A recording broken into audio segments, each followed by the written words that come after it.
পরিবার থেকে কষ্ট পাইতে পাইতে আর ভাল লাগে না এই জীবন। সবাই পরিবার এক না ভাই, সবাই মা বাবা এক হয় না।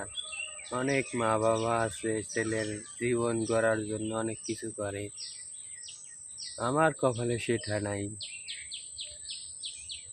তারা তাদের মতন চলাফেরা করে, আমার তাদের ইচ্ছা কোনো পূরণ করতে পারতাছি না। তারা আমাকে কখনোই ভালোভাবে দেখতে আসে না। আছে সবাই সবার মতন, আমার যা ইচ্ছা তারা তা চায় না, আমি যাকে চাই তারা তাকে চায় না। এটাই বাস্তবতা। মানুষ নিজের স্বার্থেই ব্যাকুল। যে যেমন আছেন সে সেমনই থাকুক, বাস্তবতা আসলেই চলতে হইবে। ভালো থাকুক সবাই, এটাই দোয়া করি।